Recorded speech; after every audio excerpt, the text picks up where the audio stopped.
नमस्कार दोस्तों, आप सभी का एक बार फिर से बहुत बहुत स्वागत है आपके अपने YouTube चैनल पर। इस समय की दोस्तों तमाम बड़ी खबरें सामने निकल के आ रही हैं, जहां पर आप लोगों को बताएंगे किसान बिल पर राहुल गांधी का मोदी सरकार पर जोरदार हमला। तो वहीं जानेंगे लोकसभा और राज्यसभा में विपक्षी सांसदों ने किया पूरी तरीके से बहिष्कार। इस बीच आरबीआई के पूर्व गवर्नर ने भी मोदी सरकार के खिलाफ खोला है मोर्चा। इसी प्रकार की तमाम बड़ी खबरें आगे इसी वीडियो में जानेंगे, लेकिन उससे पहले दोस्तों आप लोगों से एक छोटा सा निवेदन है कि अगर आप लोग भी जबरदस्त तरीके से मोदी सरकार के द्वारा लाए गए किसान बिल का विरोध करते हैं तो आप लोग अभी इस वीडियो को लाइक करके किसानों के समर्थन में अपना समर्थन जरूर दर्ज करवाइए और लगातार हमारे साथ बने रहिए। दरअसल दोस्तों पहली बड़ी खबर सामने निकल के आ रही है, जान लेते हैं किसान बिल पर राहुल गांधी का मोदी सरकार पर जोरदार हमला। जी हां दोस्तों, आप लोगों को बताते चले कृषि विधेयक को लेकर के संसद से सड़क तक लगातार विरोध प्रदर्शन किया जा रहा है, जहां एक और किसान पंजाब हरियाणा समेत देश के अन्य हिस्सों में सड़क पर प्रदर्शन कर रहे हैं। तो वहीं विपक्ष संसद में इस पूरे मुद्दे पर केंद्र की मोदी सरकार को लगातार घेर रहा है। विपक्षी नेताओं के द्वारा कृषि बिल को किसान विरोधी ठहराया गया है। इस बीच कांग्रेस के पूर्व अध्यक्ष राहुल गांधी ने एमएसपी यानी कि न्यूनतम समर्थन मूल्य और किसान कानून को लेकर के प्रधानमंत्री नरेंद्र मोदी की सरकार पर जोरदार हमला बोला है। राहुल गांधी ने अपने ट्वीट में लिखा है कि 2014 मोदी जी का चुनावी वादा किसानों को स्वामीनाथन कमीशन वाला एमएसपी 2015 में मोदी सरकार ने कोर्ट में कहा कि उनसे ये ना हो पाएगा। 2020 काले किसान कानून, मोदी जी की नीयत साफ, कृषि विरोधी नया प्रयास, किसानों को करके जड़ से साफ, पूंजीपति मित्रों का खूब विकास। ये यहाँ पर राहुल गांधी ने साराना अंदाज में मोदी सरकार को घेरा है और किसानों के मुद्दे पर। इस बीच एक और बड़ी खबर दोस्तों जान लेते हैं। किसान बिल पर बोले हैं मनीष सिसोदिया, कहा अंग्रेज बीजेपी की तरह जुल्म करते थे, कानून बनाते थे और फिर चाय पिलाते थे। आप लोगों को दोस्तों बताते चले, राज्यसभा में किसान विरोधी कृषि बिल पास होने के विरोध में सभापति वेंकैया नायडू के द्वारा निलंबित किए गए सांसदों ने रात भर संसद परिसर में बैठ करके धरना दिया। निलंबन रद्द करने की मांग को लेकर के विपक्षी दलों के नेताओं ने इस निलंबन को सरकार की तानाशाही करार दिया है। तो वहीं दोस्तों आप लोगों को इस पूरे मामले में बताते चले, दिल्ली के उप मुख्यमंत्री मनीष सिसोदिया ने कहा है कि अंग्रेज हुकूमत ऐसे ही चलाते थे। भारत के किसानों, मजदूरों और व्यापारियों पर जुल्म हुआ करते थे। उनके खिलाफ काले कानून बनाते थे ताकि और जुल्म कर सकें। फिर जब गांधी जी या फिर अन्य नेता उनसे मिलते थे तो चाय भी पिलाते थे। हमारे हुक्मरान आज भी उसी अंग्रेजी अंदाज में सरकार चला रहे हैं। ये यहाँ पर मनीष सिसोदिया ने लिया है मोदी सरकार को निशाने पर। इस बीच एक और जानकारी दोस्तों सामने निकल के आ रही है। राज्यसभा के बाद अब लोकसभा की कार्रवाई का भी विपक्षी दलों ने किया पूरी तरीके से बहिष्कार। आप लोगों को दोस्तों बताते चले, राज्यसभा के बाद अब लोकसभा की कार्रवाई का भी विपक्षी दलों ने बहिष्कार किया है। कांग्रेस के नेता अधीर रंजन चौधरी ने कहा है कि किसानों के मुद्दे पर हमारी पार्टी यानी कि कांग्रेस और सभी विपक्षी दल लोकसभा की कार्रवाई का बहिष्कार करते हैं। तो वहीं राज्यसभा में भी कांग्रेस के नेतृत्व में कई विपक्षी दलों ने सदन से वॉकआउट किया और 8 विपक्षी सदस्यों का निलंबन रद्द किए जाने तक कार्रवाई का बहिष्कार करने का ऐलान कर दिया है। देख सकते हैं ये यहाँ पर बड़ी अपडेट सामने निकल के आई है। इसके साथ ही दोस्तों एक और बड़ी खबर आप लोगों को बताते चले, जब हम किसान बिल पर वोटिंग ही नहीं कर सकते हैं तो फिर 890 करोड़ खर्च करके नई संसद बनाने का आखिर क्या फायदा है। ये यहाँ पर कहना है आम आदमी पार्टी के सांसद का। केंद्र सरकार के द्वारा लाए गए कृषि बिल को लेकर के देश भर में जबरदस्त तरीके से हंगामा हो रहा है, विरोध हो रहा है। विपक्षी नेताओं के द्वारा इस कृषि बिल को किसान विरोधी करार दिया गया है। गौरतलब है कि इस बिल के विरोध में पंजाब और हरियाणा के किसानों ने भी मोदी सरकार के खिलाफ मोर्चा खोला हुआ है।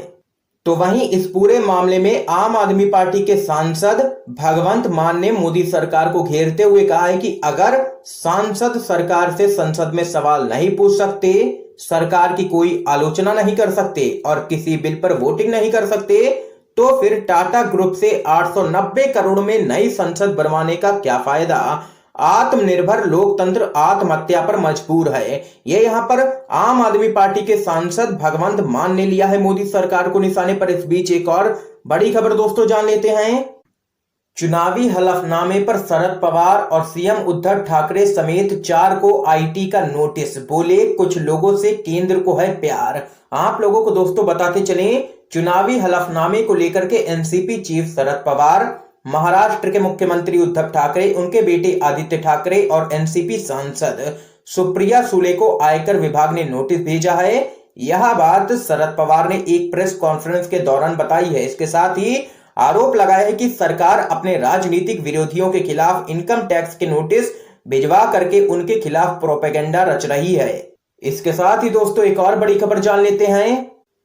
जब तक 3 मांगे नहीं होंगी पूरी, करेंगे राज्यसभा का बहिष्कार, सरकार को घेरने की पूरी तैयारी कर ली है विपक्ष ने। जी हां दोस्तों, आप लोगों को बताते चलें, राज्यसभा से निलंबित किए गए 8 सांसदों के निलंबन को वापस लेने की मांग के साथ ही विपक्ष ने राज्यसभा का बहिष्कार करने का ऐलान कर दिया है। कांग्रेस के नेता गुलाम नबी आजाद ने कहा है कि जब तक इन सांसदों का निलंबन वापस नहीं लिया जाता है, विपक्ष राज्यसभा की कार्रवाई में हिस्सा बिल्कुल भी नहीं लेगा।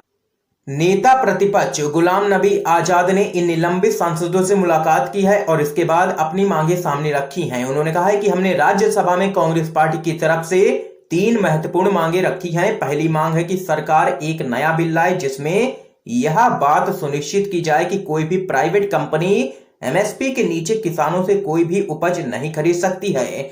हमारी दूसरी मांग है कि स्वामीनाथन फार्मूला के तहत एमएसपी देश में तय हो। हमारी तीसरी मांग है कि भारत सरकार, राज्य सरकार या फिर फूड कॉर्पोरेशन ऑफ इंडिया यह सुनिश्चित करे कि किसानों से निर्धारित एमएसपी की रेट पर ही उनकी उपज खरीदी जाए। जब तक यह तीनों मांगे नहीं मानी जाती हैं, हम सदन की कार्यवाही का पूरी तरीके से बहिष्कार करेंगे।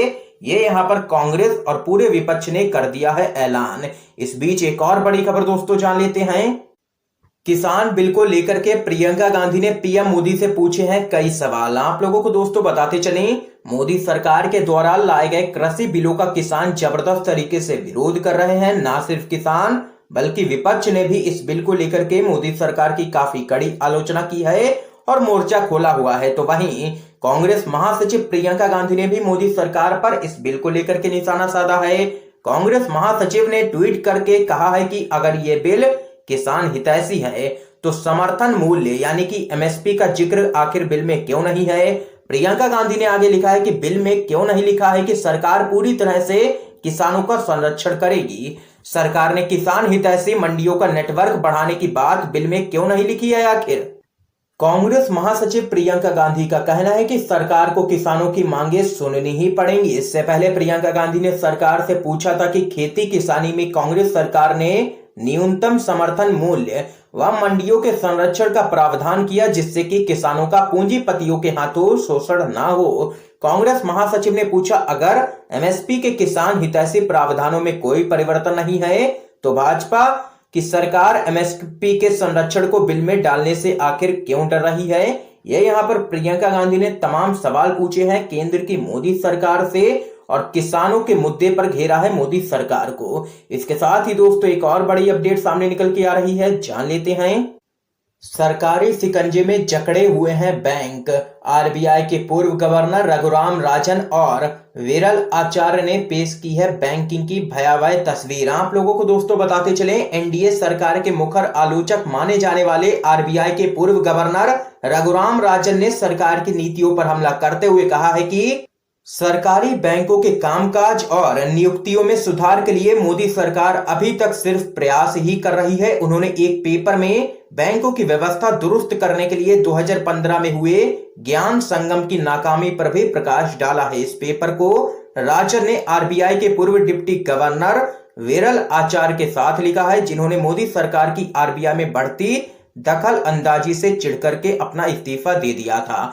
तो यहाँ पर देख सकते हैं कि आरबीआई के पूर्व गवर्नर रघुराम राजन ने लिया है मोदी सरकार को निशाने पर। ये यहाँ पर दोस्तों आज की तमाम बेहद बड़ी खबरें सामने निकल के आई जो हमने आप लोगों तक दोस्तों पहुंचाई हैं। वीडियो पसंद आया हो तो इस वीडियो को लाइक करके ज्यादा से ज्यादा शेयर कीजिएगा, अपने सभी दोस्तों तक इन खबरों को जरूर पहुंचाइएगा ताकि आप सभी के दोस्त भी इन खबरों को जान सकें। और चैनल को फ्री में सब्सक्राइब करके बेल के आइकन को जरूर दबा दीजिए। दोस्तों आप सभी का बहुत बहुत धन्यवाद।